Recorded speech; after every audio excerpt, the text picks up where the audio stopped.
साल 1940 बिहार में समस्तीपुर जिले का गांव पितौंजिया। 16 साल का एक लड़का गहरे कुएं से बाल्टी भर पानी खींचता और वहीं नहा रहे जमींदार पर उड़ेल देता। एक के बाद एक कुल 27 बाल्टी पानी खींचने के बाद जमींदार ने लड़के को 2 रुपए दिए। मुट्ठी में ये रुपए लिए लड़का दौड़कर स्कूल पहुंचा और मास्टर साहब से बोला, गुरुजी मेरी फीस जमा कर लीजिए। नाई जाति का ये लड़का 30 साल बाद बिहार का सीएम बना। नाम था कर्पूरी ठाकुर, एक ऐसा जननायक जिसने पहली बार किसी राज्य में पिछड़ों और गरीब सवर्णों के लिए आरक्षण लागू किया।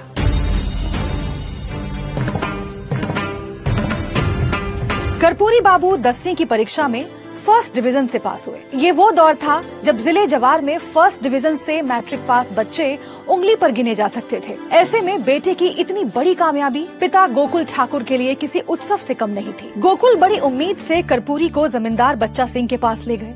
सोचा अगर लड़के को सहारा मिल गया तो उसकी जिंदगी बन जाएगी। गोकुल ने हाथ जोड़ते हुए कहा, मालिक हमरो कर्पूरी मैट्रिक पास हो गेलो। जमींदार ने बड़ी बेपरवाही से हामी भरी और टेबल पर पैर रखते हुए कर्पूरी से कहा, अच्छा चलो अब मेरे पैर दबाओ। इस घटना में समाज का क्रूर संदेश छुपा था कि जिस समुदाय से कर्पूरी आते थे, पढ़ाई लिखाई भी उसकी किस्मत नहीं बदल सकती थी।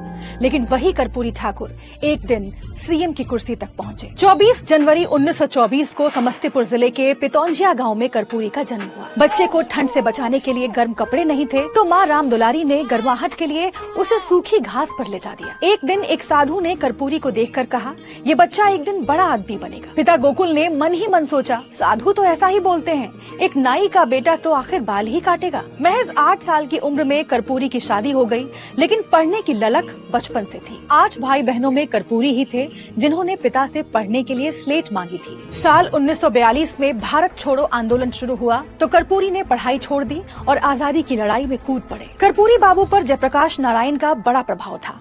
आगे चलकर उन्होंने सोशलिस्ट पार्टी ज्वाइन कर ली। साल 1952 में कर्पूरी ने ताजपुर विधानसभा सीट से पहली बार चुनाव लड़ा और जीत गए। वे आगे भी कभी चुनाव नहीं हारे। फिर आया साल 1970।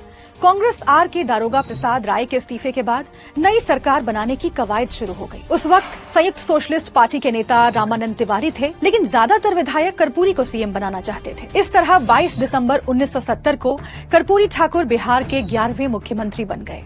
हालांकि गठबंधन में भारी असंतोष के कारण सरकार गिर गई। इसके बाद इमरजेंसी के दौरान कांग्रेस ओ, जनसंघ, भारतीय लोक दल समेत कई छोटी पार्टियों ने मिलकर जनता पार्टी बनाई। चंद्रशेखर को राष्ट्रीय अध्यक्ष। पूरा वीडियो देखने के लिए डाउनलोड करें दैनिक भास्कर ऐप।